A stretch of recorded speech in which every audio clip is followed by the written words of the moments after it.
मस्जिदों पर बरसाए गए बम, मोदी ने भेजे विमान, मुस्लिम देश भी हुए हैरान। फिलिस्तीन के लिए आवाज उठाने वाले मुसलमान देश महज बोलते ही रह गए और मोदी जी ने इजराइल के खिलाफ फिलिस्तीन का साथ देकर दुनिया को चौंका दिया।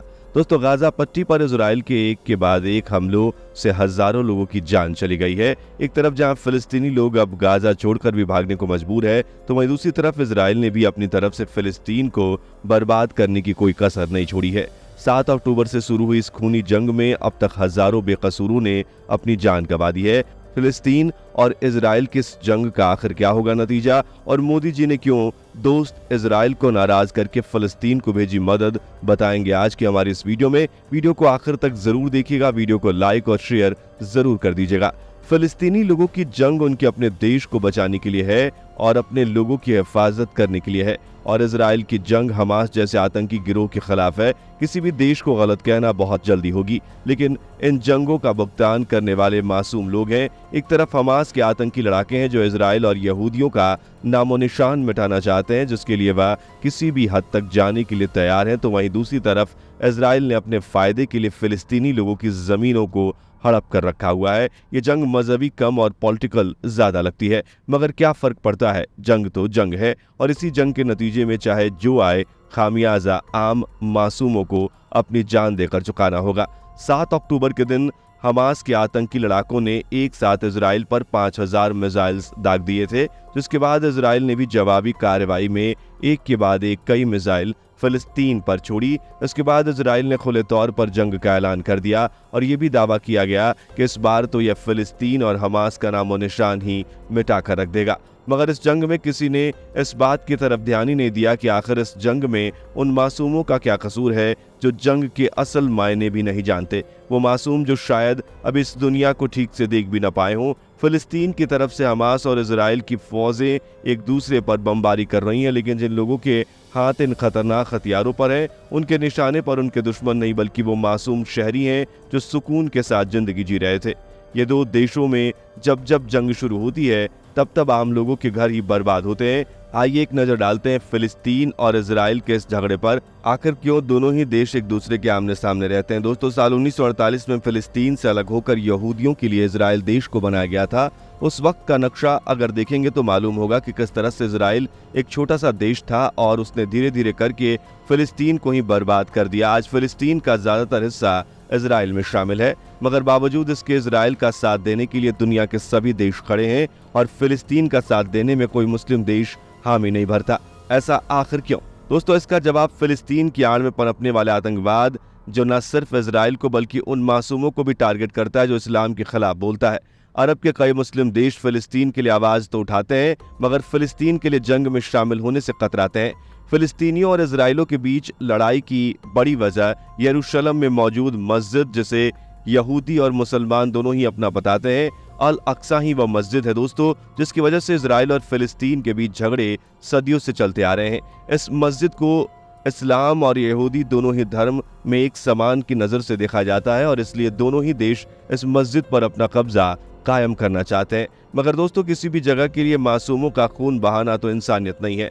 इस्लाम में मदीना और मक्के में मौजूद मस्जिदों के बाद यरूशलेम में मौजूद अल अक्सा मस्जिद सबसे पाक मस्जिदों में गिनी जाती है। इस लिहाज से ये लड़ाई महज फिलिस्तीन की नहीं बल्कि दुनिया भर के मुसलमानों की है। मगर अल अक्सा मस्जिद की हिफाजत में बर्बाद सिर्फ फिलिस्तीनी मुसलमान ही हो रहे हैं।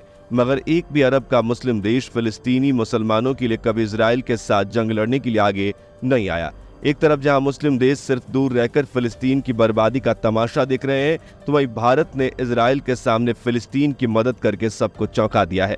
जी हां दोस्तों, भारत ने इजराइल को अपना सपोर्ट तो दिया है, मगर इंसानियत के नाते अब भारत ने फिलिस्तीन और गाजा पट्टी पर हमलों का शिकार हुए लोगों के लिए राहत सामग्री भेजी है। भारत ने फिलिस्तीन को अपनी मदद देकर सबको चौंका दिया है। दोस्तों, भारत ने कहा है कि वह फिलिस्तीन को मानवीय मदद भेजता रहेगा। यहाँ ये साफ कर देना बहुत जरूरी है कि भारत ने इजराइल की आतंकवाद से लड़ाई में साथ नहीं छोड़ा है और न ही हमास का समर्थन करता है, बल्कि फिलिस्तीन के आम नागरिकों के लिए भारत हमेशा तैयार रहेगा। फिलिस्तीन में पनप रहे आतंकवादी संगठन हमास ने इजराइल पर हमला कर इस जंग की शुरुआत की थी और अब तक हमास ने इजराइल के 1500 लोगों को मार डाला है और कई यहूदियों को कैद करके रखा है। इस जंग के बीच अब प्रधानमंत्री नरेंद्र मोदी ने फिलिस्तीन के राष्ट्रपति मोहम्मद अब्बास से बातचीत की है और उन्हें आश्वासन दिया है कि वह फिलिस्तीन के आम नागरिकों के साथ हैं और उन्हें जब भी जरूरत पड़ेगी वो उनकी मदद लगातार करते रहेंगे।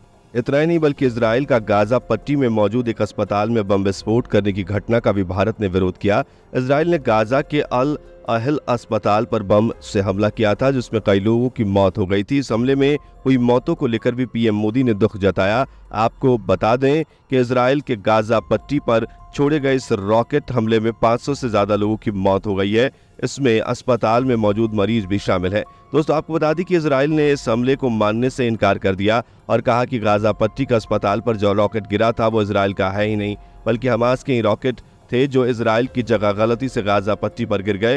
इजराइल के इस बयान के बाद से ही अरब के कई मुस्लिम देशों में इजराइल के खिलाफ गुस्सा भरा पड़ा है। एक तरफ मोदी जी ने फिलिस्तीन को हर मुमकिन मानवीय मदद करने का आश्वासन दिया है तो वहीं दूसरी तरफ अमेरिका के प्रेसिडेंट जो बाइडेन अभी भी इजराइल के साथ खड़े नजर आ रहे हैं।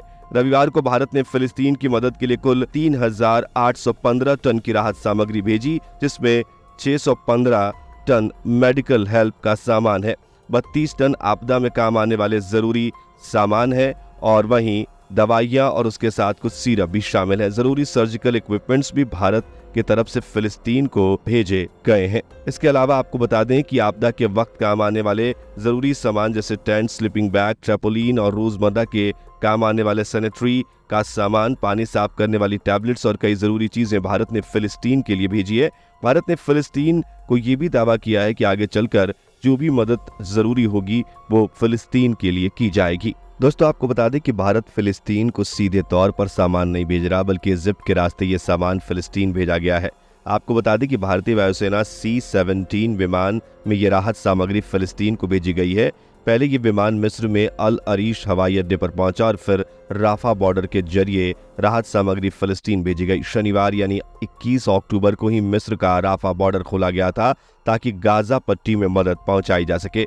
इस दौरान 20 ट्रक राहत सामग्री लेकर फिलिस्तीन गए। दोस्तों भारत का नारा साफ है, वसुदेव कुटुंबकम। जहां जहां मानवता की बात आती है वहां वहां भारत सबसे आगे आकर खड़ा होता है और हर मुमकिन कोशिश करता है कि मानवता को बचाने के लिए भारत के इस कदम पर आपका क्या कहना है, हमें अपनी राय कमेंट करके जरूर बताइए। वीडियो को लाइक और शेयर जरूर कर दीजिएगा। इस तरह की वीडियोस को देखने के लिए हमारे चैनल को अभी के अभी सब्सक्राइब कर दीजिए। मुलाकात होगी अगली वीडियो में। Bye bye. दोस्तों आपको स्क्रीन पर 2 और वीडियोस दिखाई दे रही हैं जिसे देखने के लिए स्क्रीन पर क्लिक करें।